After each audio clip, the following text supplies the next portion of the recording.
చెప్తే వినరా, చావకూడదురా, వద్దురా రే, అన్నయ్య మాట వినరా రే, వద్దు ప్లీజ్ రా రే, నీకు దండం పడతాను దిగరా రే. మనిషి డబ్బులు వెతుకుంటే వెళ్ళొచ్చు, పనిని వెతుకుంటే వెళ్ళొచ్చు, కానీ చావులు వెతుకుంటే వెళ్ళకూడదురా. చావే మనల్ని వెతుకుంటే రావాలి రే. వద్దు, నీ కాళ్ళు పట్టుకుంటాను, దిగరా. నేను ఆల్రెడీ చచ్చిపోయాను, ఇది కేవలం శవం అన్నయ్య. ఈ శవం ఇక్కడ ఉండకూడదు, నేను పోతానన్నయ్య. రే ఈ లోకల్లో నువ్వు తప్ప నాకు ఇంకెవరున్నారా? ప్లీజ్ రా, చెప్తే వినరా రే. ఊరేసుకుంటే నొప్పి పుడుతుందిరా, ఆ నొప్పి నువ్వు తట్టుకోలేవురా రే, ఆ నొప్పి నువ్వు తట్టుకోలేవురా రే. చెప్తే వినరా. ఏంటన్నయ్య ఇదో నొప్పే, ఆ నొప్పే తట్టుకున్నాను. నాకు అర్థమైందిరా అన్నయ్య. దాన్ని చంపగానే అక్కడే చచ్చిపోయి ఉండేవాడిని, కానీ చావలేకపోయాను.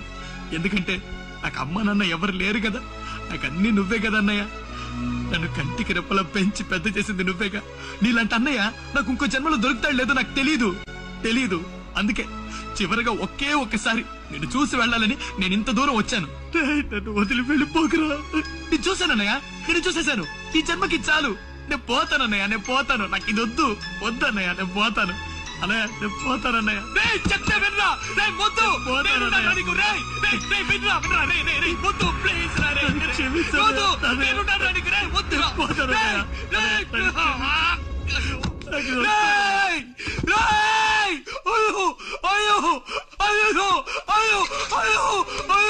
అయ్యో